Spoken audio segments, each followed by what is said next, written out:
Hello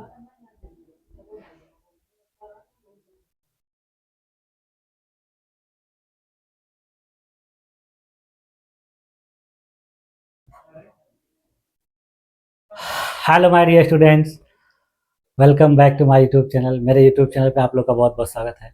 dear student, B Ed और D El Ed की इस टीचिंग की क्लास में हम लोग सूक्ष्म शिक्षण का अध्ययन कर रहे हैं और सूक्ष्म शिक्षण में मैं आप लोगों को विभिन्न प्रकार के कौशलों का अध्ययन करा रहा हूँ।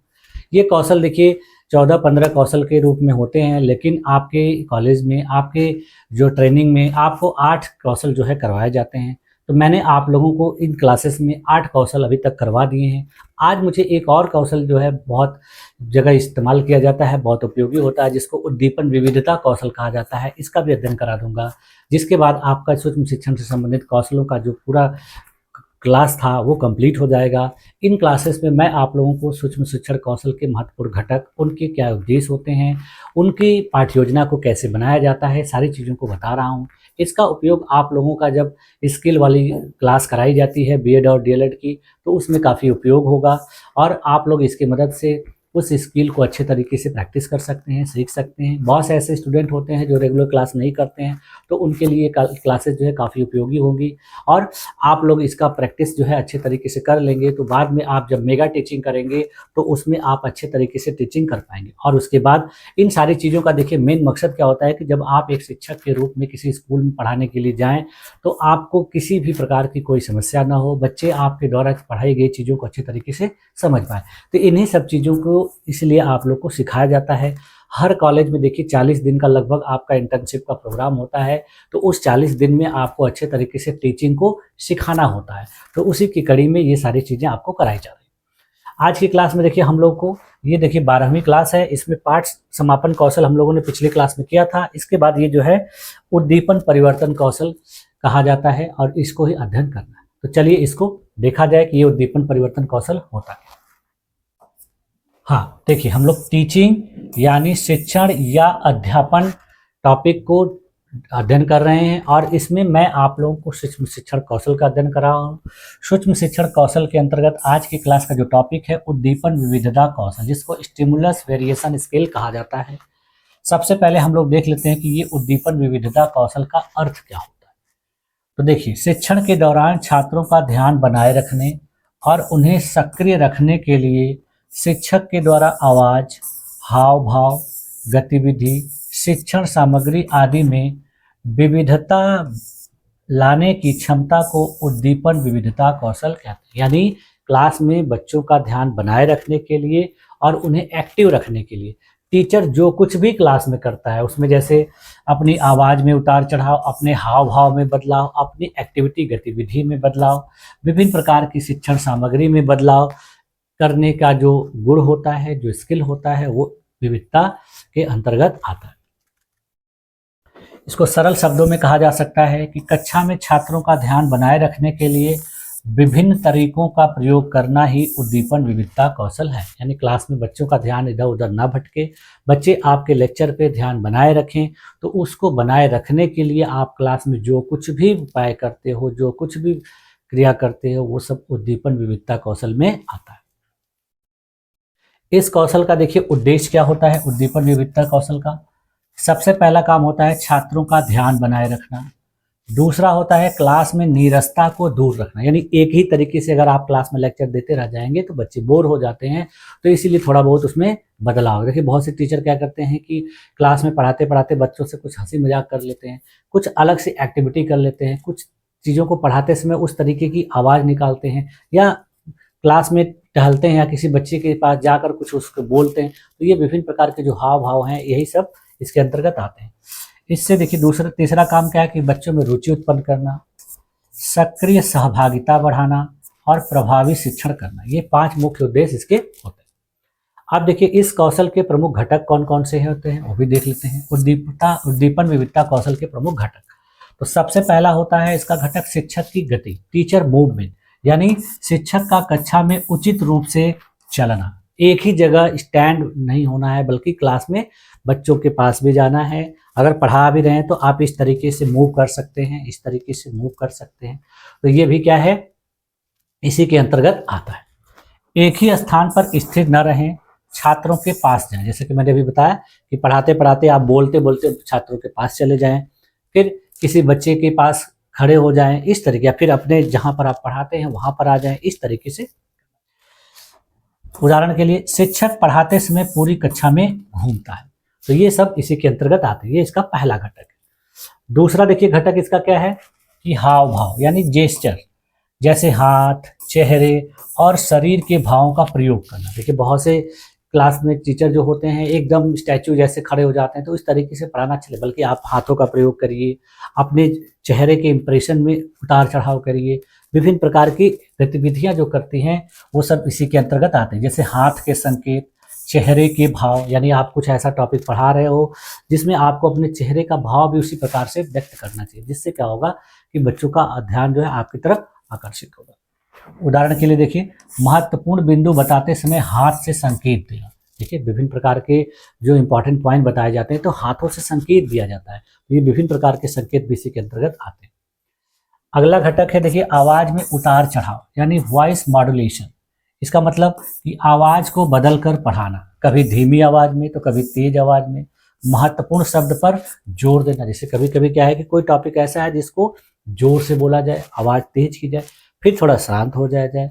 महत्वपूर्ण जो टॉपिक है, महत्वपूर्ण बिंदु है, उसको जोर देकर बोला जाए, इस तरीके से। अगला घटक है आंखों का संपर्क, आई कांटेक्ट, यानी सभी छात्रों से नजर मिलाना। ऐसा ना हो कि केवल पर्टिकुलर एक ही छात्र की तरफ आपकी नजर हो, ऐसा नहीं होना चाहिए।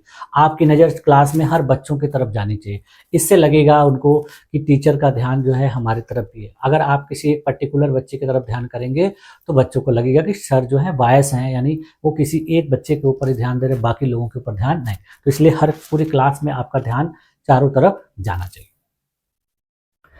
जैसे देखिए पूरी कक्षा को देखें, केवल एक छात्र पर ध्यान ना दें। फिर देखिए अगला जो घटक है छात्रों की सहभागिता यानी स्टूडेंट पार्टिसिपेशन।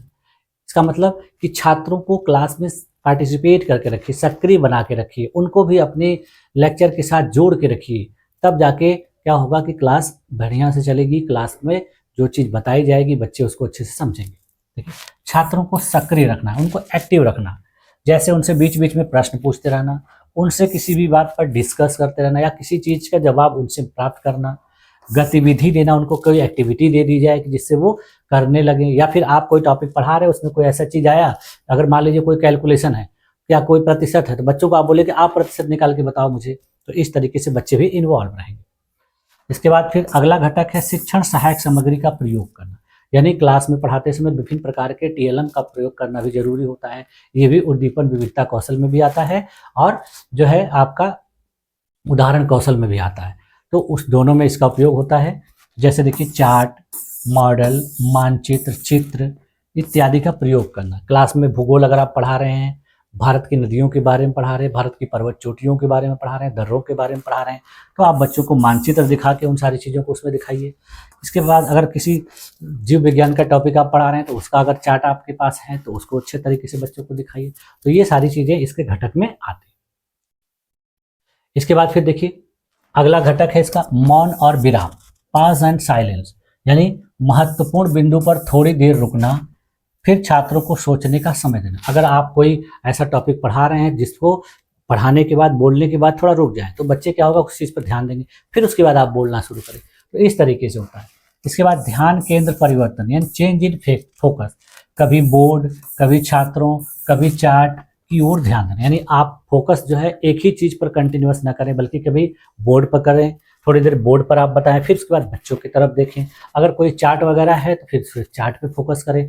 तो इससे क्या होगा कि क्लास में एक्टिवनेस बनी रहे। जैसे उदाहरण के लिए देखिए एक उदाहरण है कि आप जैसे भूगोल पढ़ा रहे हो, भूगोल में आप जल चक्र पढ़ा रहे हो, तो जल चक्र पढ़ाते समय आप क्या करोगे, पहले बच्चों को मानचित्र दिखाएंगे, फिर उसके बाद बोर्ड पर चित्र बनाएंगे, आवाज़ बदल कर समझाएंगे, छात्रों से प्रश्न पूछेंगे और कक्षा में घूमते रहेंगे, कक्षा में घूमते हुए बच्चों के पास जाएंगे। तो इस तरीके से ये सारी चीज़ें इस घटक के अंतर्गत करनी हो। तो यहाँ पर कौन कौन से घटक प्रयोग किए गए, आपने आवाज़ में उतार चढ़ाव किया, शिक्षक ने गति की, TLM का प्रयोग किया गया, आंखों का संपर्क किया गया और छात्रों को सहभागी बनाया गया। तो इस तरीके से इस कौशल में इतनी सारी चीज़ें की जाती हैं। इसके लिए कुछ महत्वपूर्ण बिंदु क्या हैं कि कक्षा को रोचक बनाना, ध्यान बनाए रखना, नीरसता को दूर करना, सभी छात्रों की सहभागिता बनाए रखना और प्रभावी शिक्षण करना। इतनी महत्वपूर्ण बातों पर इस कौशल का जो है तैयारी करते समय, प्रैक्टिस करते समय ध्यान देना चाहिए।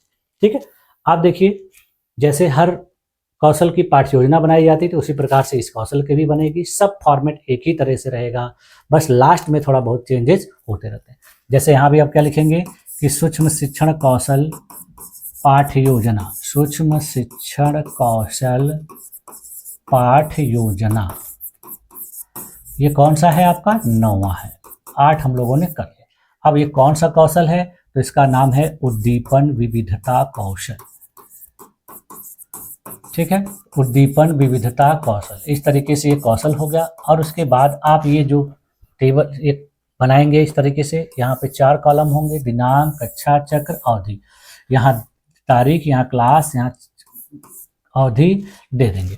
इन सारी चीज़ों को देखिए साइड में भी लिखा जाता है, तो आप जैसा भी लिख सकते हैं, लेकिन ये थोड़ा अच्छा लगता है, इसको इस तरह बनाएंगे। यहाँ पर विषय है सामाजिक विज्ञान। अब प्रकरण का जगह जो है आपको खाली रखना है। प्रकरण तभी लिखना है जब आप बच्चों से प्रस्तावना निकलवा लें। ये चीज़ों का ध्यान दें, यानी प्रकरण आप ये सारी चीज़ें देखिए आपको सैंपल पर लिखनी होती है। बाकी चीज़ों को आप सैंपल पर नहीं लिखेंगे, बल्कि उसको आप एक्टिविटी करके करेंगे। इसके बाद देखिए आप इन सभी का घटक लिखेंगे अपने पाठ्य योजना में, और जिन घटकों को लिखेंगे उन घटकों का प्रयोग आपको करना है। पूर्व ज्ञान में लिखेंगे कि छात्र छात्रा शासन प्रणाली के बारे में सामान्य जानकारी रखते, यानी ये चीज़ें अपने पाठ्य योजना में आपको लिखनी है और क्लास में इस चीज़ को परफॉर्म करना है। आप देखिए प्रस्तावना निकलवाएंगे, तो प्रस्तावना में जैसे मैंने आप लोगों को बताया है हर कौशल में कि इस तरीके का एक टेबल रहेगा, जिसमें देखिए 3 कॉलम रहेंगे, जिसमें देखिए पहला है क्रम संख्या, छात्राध्यापक छात्राध्यापिका क्रिया, छात्र छात्रा क्रिया। इसमें देखिए आप प्रश्नों की संख्या जो है कम से कम रखने का प्रयास करेंगे। 3 प्रश्न में प्रश्नावना निकालने का प्रयास करना चाहिए। अगर आपका 3 में नहीं निकल पा रहा है तो 4 या 5 में प्रस्तावना निकल जाए। उससे ज़्यादा अगर करेंगे तो सही नहीं माना जाता, क्योंकि बहुत सारा समय प्रस्तावना निकलवाने में ही खर्च हो जाएगा। जैसे देखिए यहाँ पर कि प्रस्तावना का जो पहला प्रश्न होगा वो आप किसी बच्चे से पूछेंगे। सभी बच्चों को देखिए प्रश्न इस तरीके से पूछना है कि प्रश्न सभी बच्चों को क्लास में सुनाई दे, लेकिन किसी एक बच्चे से आपको प्रश्न पूछकर उसका जवाब लेना है। तो जैसे जवाब आएगा तो फिर अगला प्रश्न देखिए उसी जवाब के माध्यम से बनेगा। तो इस तरीके से देखिए इसमें जो उत्तर आएगा बच्चों का उसी से अगला प्रश्न बनेगा। इस तरीके से करते हुए चले जाएंगे तो ये देखिए ज़िगज़ैग फॉर्म में आपका प्रस्तावना तैयार हो जाएगा। कभी कभी क्या होता है कि कुछ ऐसा टॉपिक होता है जो बच्चे नहीं बता पाते हैं, तो प्रस्तावना सही से नहीं निकल पाती है, तो वहाँ पर बच्चे मौन हो जाते हैं। तो इस तरीके से आपका जो प्रस्तावना का कथन है वो मौन या समस्यात्मक हो जाएगा। तो फिर वहाँ पर आपको बोलना पड़ेगा कि बच्चों आज हम लोग इस चीज़ को विस्तारपूर्वक अध्ययन करें। कभी कभी क्या होता है कि वो प्रस्तावना बच्चों से निकल जाती है सीधे सीधे, तो नहीं निकलेगी तो आपको यहाँ मौन या समस्यात्मक लिखकर आगे आपको उद्देश्य कथन कहते हुए अपनी क्लास को शुरू करना। जैसे बच्चों आज हम लोकतंत्र के बारे में विस्तृत अध्ययन करें, ये उद्देश्य कथन हो गया। इसके बाद फिर आप देखिए प्रस्तुतिकरण करेंगे, जैसे कि हर बार मैं आप लोग को बताते चला आ रहा हूँ। प्रस्तुतिकरण में भी इसी तरीके का टेबल बनाएंगे।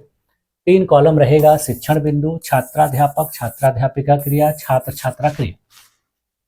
यहाँ जैसे देखिए आपका शिक्षण बिंदु जैसे लोकतंत्र है, तो लोकतंत्र का आप अर्थ बताएंगे, परिभाषा, विशेषता, प्रकार, महत्व। जिस प्रकार का आपका समय है 8 मिनट का, तो जितनी चीज़ें हो सकती हैं उसको करेंगे। यहाँ पर छात्र छात्रा क्रिया में लिखेंगे ध्यानपूर्वक सुनेंगे। फिर इसके बाद आप यहाँ पर देखिए बोर्ड प्रश्न पूछेंगे। बोर्ड प्रश्न देखिए 1 या 2 होने चाहिए, और बोर्ड प्रश्नों का उत्तर जो है आपको छात्र छात्रा क्रिया में लिखना होगा। इसके बाद फिर देखिए जब ये चीज़ हो जाएगी तो आप समापन कथन कहेंगे, और समापन कथन में आप क्या लिखेंगे कि बच्चों आज हम लोगों ने लोकतंत्र के बारे में विस्तार पूर्वक अध्ययन किया। ठीक है, तो ये सारी चीज़ें जो है आपको इस चीज़ में करनी होंगी। इससे आपका जो ये कौशल है पूरी तरह से कंप्लीट हो जाएगा। ठीक है, अब उसके बाद देखिए आप निरीक्षण तालिका तैयार करेंगे, और निरीक्षण तालिका भी उसी तरीके से जैसे पिछली बार भी करते चले आ रहे हैं। यहाँ पर भी एक टेबल बनेगा जिसमें 3 कॉलम रहेंगे, क्रम संख्या, तथ्य, रेटिंग स्केल। रेटिंग स्केल में न्यूनतम और अधिकतम। ठीक है, तो क्रम देखिए आप 5 घटक का प्रयोग किया गया था, तो भी घटकों को लिखेंगे। जैसे आवाज़ में उतार चढ़ाव थी, शिक्षक की गति उचित थी, TLM का प्रयोग किया गया, आँखों का संपर्क बनाए रखा गया, छात्र सहभागिता बनाए रखे। इन्हीं घटकों को आप लिखेंगे और उसी के अनुसार आपके पर्यवेक्षक को यहाँ पर रेटिंग देनी होगी। तो जैसा आपका घटक का प्रयोग किया गया रहेगा उसी प्रकार का रेटिंग। अगर अच्छा प्रदर्शन है तो आपको 4, 5, 6 रेटिंग मिलेगी। अगर प्रदर्शन बहुत अच्छा नहीं है तो 1 2 3 इसका मतलब कि आपको फिर से उसमें सुधार करना है, फिर से प्रैक्टिस करनी है। यहाँ पर देखिए क्या होगा कि आलोचना और सुझाव दिया जाएगा आपके पर्यवेक्षक के द्वारा। यहाँ 1 2 3 आलोचना या सुझाव दिए जाएंगे और यहाँ पर फिर कोने में आपके पर्यवेक्षक का हस्ताक्षर होगा। इतनी सारी चीज़ें आपको इस कौशल में पाठ्य योजना बनाते समय करनी। ठीक है, तो आज की क्लास में देखिए यहीं तक रखा जाए। और मैंने जैसा कि आप लोग को बताया था कि हम लोग को 8 या 9 कौशलों का प्रैक्टिस करना है, अध्ययन करना है, तो मैंने अपना ये काम कंप्लीट किया। आप लोगों को जितने भी सूक्ष्म शिक्षण के कौशल थे उसका अध्ययन करा दिया और उसकी पाठ्य योजना कैसे बनती है ये भी बता दिया। और मुझे उम्मीद है कि आप लोग को सारी चीज़ें, सारी क्लासेस अच्छे तरीके से समझ में आ गई होंगी। अगर किसी भी स्टूडेंट को किसी भी प्रकार का कोई डाउट है, कोई चीज़ समझ में नहीं आ रही है तो कमेंट कर सकता है और कमेंट के माध्यम से मैं उसके जितने भी डाउट होंगे उसके दूर करने का प्रयास। ठीक है, तो आप लोगों ने मेरी इस क्लास में अपने आप को इतनी देर तक इतने धैर्यपूर्वक बनाए रखा, इसके लिए आप लोग का बहुत बहुत धन्यवाद। मिलते हैं नेक्स्ट क्लास में, तब तक के लिए थैंक यू।